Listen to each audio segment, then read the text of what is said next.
Hello, I'm Simon Calder. This is Back to the City, and today I'm excited to be joined by my friend Maya ELENA. Welcome. Thank you, Simon. I'll begin by encouraging viewers, if they enjoy the conversation that we have and the music that they hear of Maya's, to become a patron of Maya's Patreon. There are two different tiers. Some people offer $5 a month. Correct. And those who offer 20 get to receive a handwritten letter of gratitude each month, where amongst other things, you highlight something that you've learned about healing through three lenses. The lens of yoga, of creating, and mythology. Through focusing on the songs that exist, that are up at the Patreon already. You're putting one up every month. Yes, throughout the whole of 2019. Yeah. Let's dive straight in to one of these songs, and with the focus on what you've learned about healing through those three different modes. Cool. And the song that we'll start with, which you can listen to on the Patreon, is called Forgiveness is Forgiving Yourself. And the full lyric in the chorus is, forgiveness is forgiving yourself for giving yourself to someone who didn't take the chance to heal themselves. Correct, those are the lyrics. Yeah. Yeah. So effectively today we're looking at how does one seize chances to heal oneself? How does one take the chance to heal oneself? One of the lenses through which we're looking is mythology. And that's important for this song. Could you say a little bit to get us going about the smoky one? Who is the smoky one? There's, I really like this lens of mythology, which is feminist revisionist mythology, because it's like kind of the difference of history and herstory. And this particular goddess that I was invoking in that piece, his name is the Bhakti, the smoky one. And her lineage is of Indian descent, and she's often depicted like on a cart without a horse or without anything to pull her, kind of like helpless, if you will. And she's usually in the middle of a populated place, but people can't really see her. She's just kind of there, and crows fly overhead as like, the crows are like the messenger. And those who choose to seek and see her, she brings them to a cave by the sea where she shows them a new truth. So in my lyrics, in the verses, I use words to invoke her, such as the void, listen when it speaks to you, and these little references to her, and then how it applies to me then, right? So like here's the mythology, here's me, and here's the intersection, which is the forgiveness aspect. And together in the song, that's, it's cool how we can take mythology or writings, people maybe will take spirituality concepts and apply it to their own lives and find depth or meaning or purpose or healing. So, which is precisely what you do when you write this song. So, on the Patreon, you highlight that a relationship had ended, and you burned all of the things that you needed to let go of. Yeah. And you chanted to invoke the help of this particular goddess. So there's pre-work to the song as well. Yeah, absolutely. Yeah, so there's this process before the creative process. And so you kind of have this prayer for that which needs to be that which you need to let go of, to be let go of. Yeah, especially for that piece. And then there was a lot of change. I understand, yeah? It was, there's like a restorative justice writing technique where you write down on one side of, a notebook like that, where you write down thoughts that are limiting, and then you flip it to the other side, which are thoughts that are expansive, right? It's like, what is the opposite of that? It's like taking an ideology or a thought, like a negative feeling, and understanding what caused it, and looking at the other side of it to say, like, okay, like both of these are present, not to bypass, because there's truth in that. Why bypass is a significant word? Bypass is a very important word. So why? Can you explain what is what are we avoiding when we don't bypass? A very important teaching. we can avoid that if we bypass it. There's a term coined, I think it was in like the 80s maybe, coined spiritual bypassing, where people will take their belief system and in essence kind of sweep a problem under the rug, which, okay, you can do that, but for how long? How much room does under a rug have? Until you just can't function in that space anymore. It also can be kind of like dismissive of your own healing to bypass that and just say like, oh, that's just a negative thought, I'm just going to think a positive thought. It's like we need to be aware of the dualism, the duality there, and then find the bridge in between. And that is, for me, that's my creative process. Is it fair to say that there's a risk then in creating this self-image of someone who has done lots of work, of someone who doesn't get angry anymore, who doesn't feel envious, who is advanced, and to focus so much on that image of oneself that these components that one perhaps doesn't want to accept are there, kind of fester? Yeah, that's a great example of it. And that's kind of, I chose to display this photo because in the center of that design, it was a henna design, so it's not a real tattoo. Don't worry, Mom, I'm just kidding. But this design, in the center of this design just here, is my scar from when I had a surgery from a disease when I was a kid. So for me, like, I chose to, this is for a different song, June's release, but I chose to encapsulate this because I think it's a really important part of that healing process is to display like where we've come from. Absolutely. And to decorate it with something new. What is the significance of that particular design around the scar? Well, my really good friend Jody Tashada designed it. That particular design, we spent about a half hour working together. She's an amazing healer, and she works a lot down in Florida and doing these designs for people. And she kind of, she's also an amazing sound healer too. But at the bottom one, that little flower underneath, you can't really see it, correct. You can't really see it, but in the center, we looked through the Symbolism book and we found the symbolism, like a shape. It just kind of looked like a rhombus, like it wasn't anything in particular. We found the symbolism image for traumatic event. Traumatic event. Correct, yes. Yeah. And so we incorporated that into the center of that bottom flower there, which is kind of like reaching up to the larger design. So the thing that symbolizes this traumatic event is at the center of the beautiful flower in this temporary tattoo. And what is the significance of the trauma being at the center of this beautiful flower and the scar being at the center of this? To display growth. Yeah. Yeah, and healing. The growth. Yeah. So not focusing on the scar, not processing the trauma, there wouldn't be the blossoming. Yeah, the same blossoming. There wouldn't be that if you weren't doing your work. Right, the process of transmuting, like taking something and that was hurtful or harmful and turning it into something that's empowering. On the topic of transmutation, you have a piece called Transmute. It says, forget not the law of a mirror, reflected darkness appearing clearer. Yeah. Could you expand on that? Forget not the law of a mirror. What's the law of a mirror? Essentially, like, often what we see in others, like if, we'll take a negative example because it's easier sometimes. Like when we are kind of judgmental about someone, usually it's something that we feel judged for or that we judge ourselves for. Or if we're envious of someone or like speaking ill of them for having something that we don't, it's usually because we feel bad that we don't have something and we see them enjoying it. And then, so in essence, when we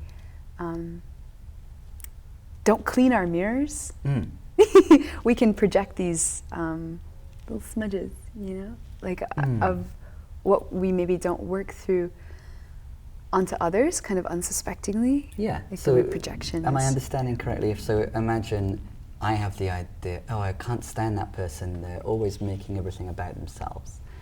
I'm reading that person through the lens of my reaction to them, so I'm making it about myself. And the underlying need, potentially for you, is maybe you need attention for something, like from your family or friends or partner or whoever. Yeah. Maybe you feel, in that example, that you would need attention, and that, seeing someone else have that creates that envy or awareness of that lack of need being met. You have an awareness of how important those sites are of reactivity. Yeah.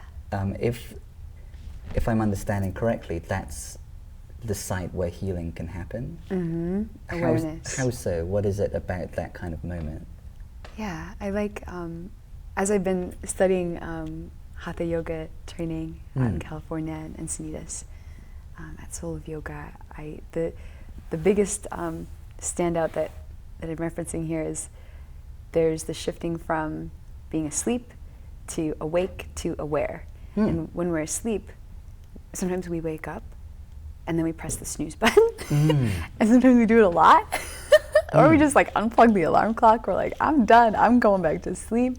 So there could be lots of switching back and forth between being asleep and being awake. But then there's this extra level of being aware. Aware, yes, and the awareness. If I can be aware that I'm maybe projecting something onto someone and say, oh, I think that's coming from me, or oh, that's coming from someone else that impacted me, or oh, that's coming from my ancestors. We could go on for a while.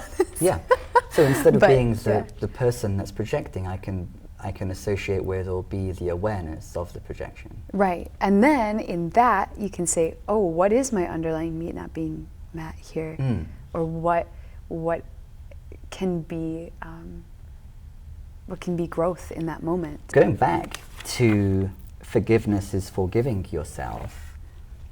The other person in this narrative is someone who isn't seizing upon chances to do that. In that example, Yeah.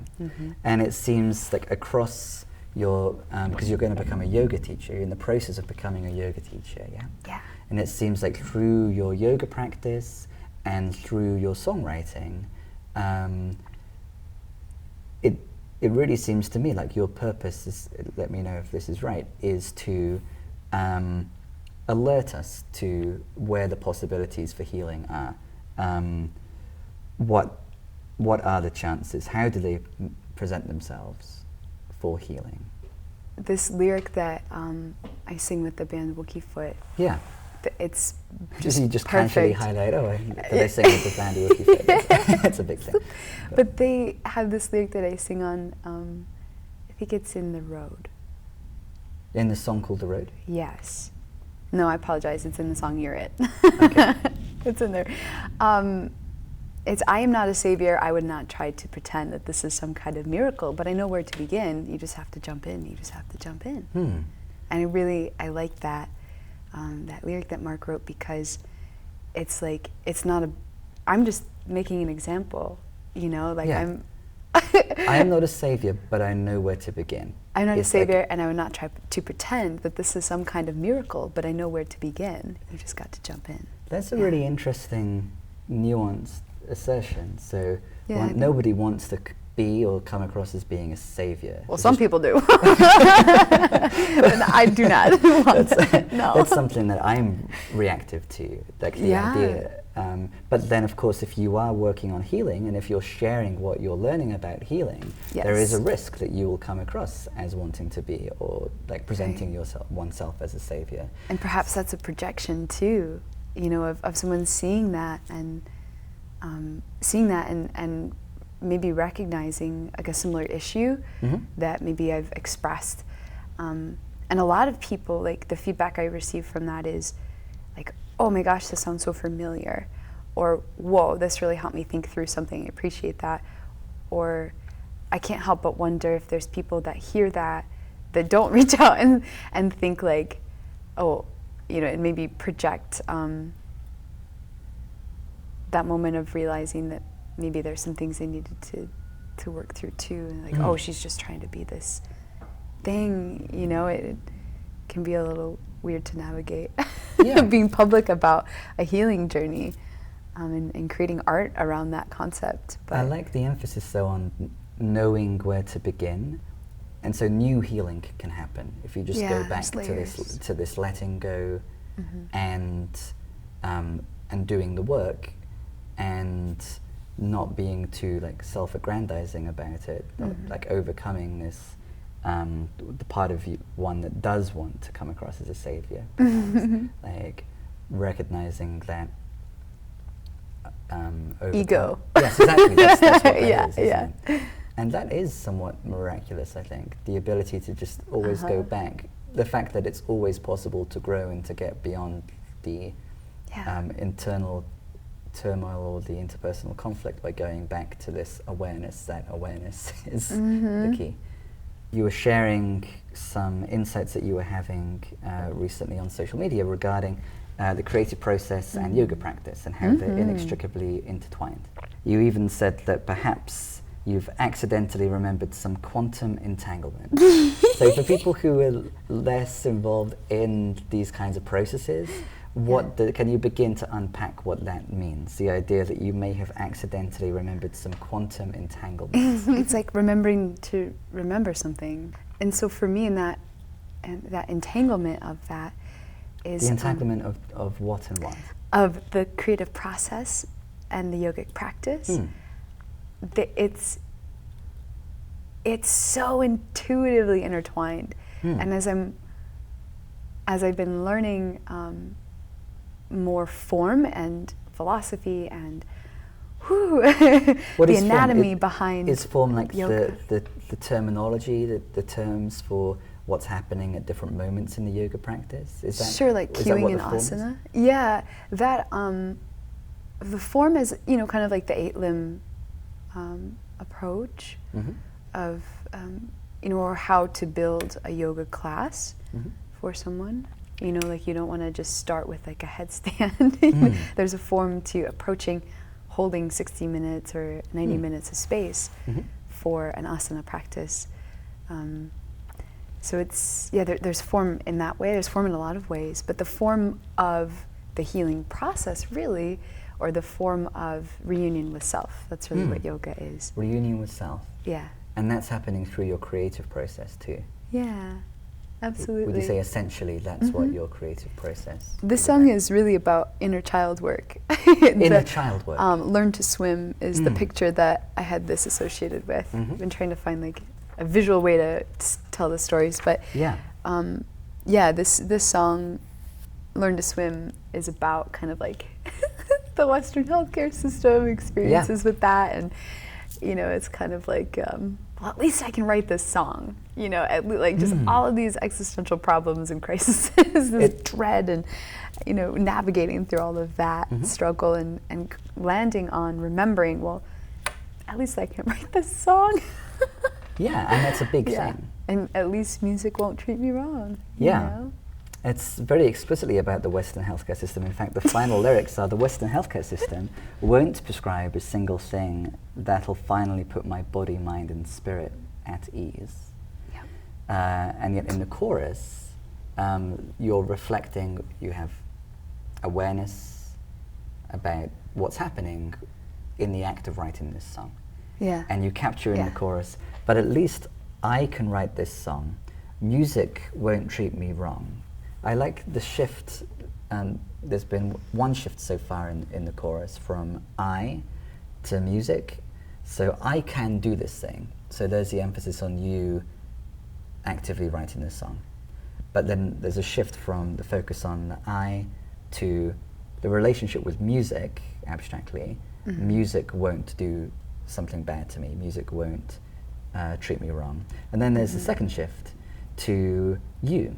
So there's from I to the abstract idea of music. It's not just, it's not like as if you, Maya, have this like power that is unrelated to things outside of you. There's, you know, it's part of a bigger thing, music. And then you, another human being, at least you can sing along. So this is a shareable thing with others. And then at least if we, suddenly it's expanded to we, Yeah. know we were bound to drown, we can learn to swim. Yeah. Well, I think our whole conversation has been about what it means to learn to swim metaphorically. Yes.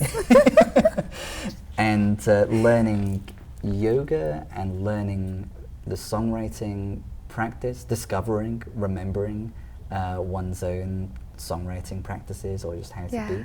How does that all relate to this image of learning to swim? In a context where we're bound to drown. Yeah. Well, just everything feels a bit doomed for me. Like, not for me personally, like in my lens of life, there's just a lot going on that is really hard to navigate the waters of. And, you know, and in things that seem so like monumental to like navigate and overcome, it's like if we can just accept like we're all gonna die. And we all die. We're all suffering too. Yeah, self-inflicted, we know externally we're inflicted. bound to drown. So we're in the process. We're in the murky depths. You know, I mean, and there's lots of sandbars and beaches and breaks. Maybe there's some boats. I don't know. I mean, we got some biplanes going on here. Yeah. But, well, and if there's enough awareness and there's communities that share this awareness, then that effectively is like metaphorically, we've learned to swim enough. Maybe we've learned to, like, whilst avoiding drowning, somehow make a raft and share this raft. Yeah, exactly. But the awareness and the recognition of others that have this awareness and the working together is what enables this creation of a raft. An experience that comes to mind specifically is like when it was on a Wookiefoot show, and their audiences are a lot bigger than my little solo shows at coffee houses. And there's like lights and there's a lot going on. But so there's like, it's like a lot of people, and it's like a little like, you know, when you're maybe in a coffee house, like I'll try to like look individually at someone and kind of direct attention and then shift over there and over there, and just to be, you know, engaging like that. But when there's that many people, like you can't even like discern faces, so they just become like one just person, like one people. An entity. Yes, its own unit. Yeah, and the raft, perhaps. Yes. The raft of people that, because of this bigger force, this music, that we can trust won't treat us bad. There's a whole bunch of people. Recognizing humanity. Yes. Really. And I remember like looking out at this one woman who gave me this bracelet, actually. Oh, wow. I just remember that. It's like a little moonstone bracelet. And she was like really close up front, and I was just like singing like at her. I was like, I think because she was just like there and she was having a great time, and I was like, okay, like I'm gonna just direct it, and it was really cool. Yeah. And we like chatted for like an hour afterwards, and just like had all these amazing things in common and these little synchronistic things that we had both experienced them, which is really cool. But it was like looking at this woman and like seeing me seeing her.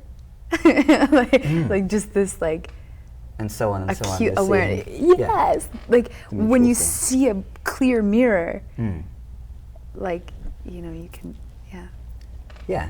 And then you know that I have awareness because you have awareness. Yeah. It's like when you awareness of awareness. Yeah, really. It's a conundrum. But it's like when you're in a mirror. Or the opposite of a conundrum, actually. It's the raft. It's the raft, yeah. Yeah. You said synchronicity, and is the website called Synchronicity and Her Melody? My blog is. Your blog is? Yeah, Synchronicity. Why is the blog called Synchronicity and Her Melody?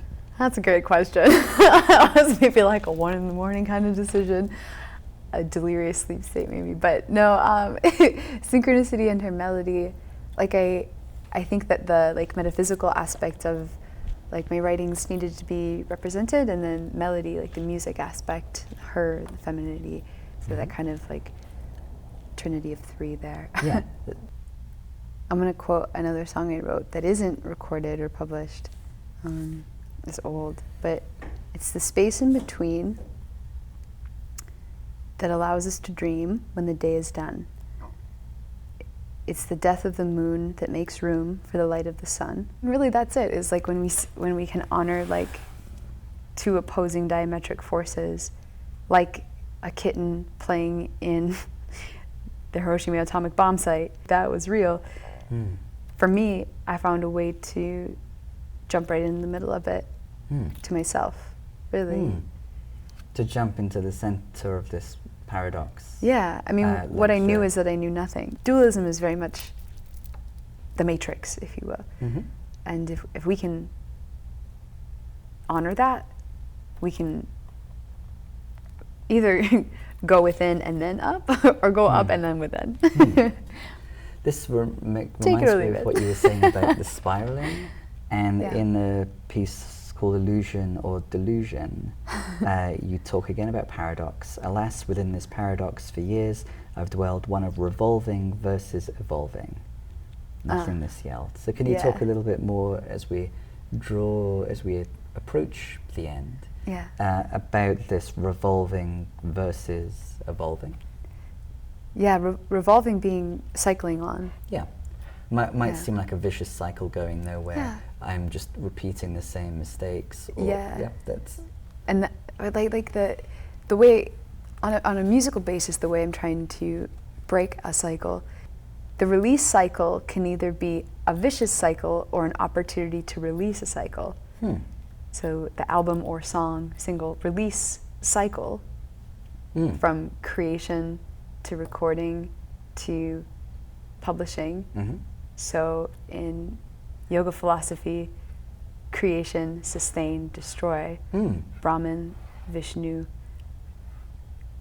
Shiva, that process. If we can honor that and shift out of that, recognize patterns. Here we are again and again and again. Those little synchronistic things of like, oh, I've made this mistake before. Or, oh, shoot, I've totally learned this lesson before.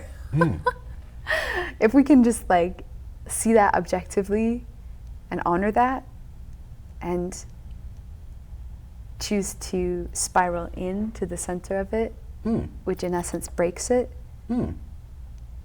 I think that's really where, for me, I can start to transmute things and see growth.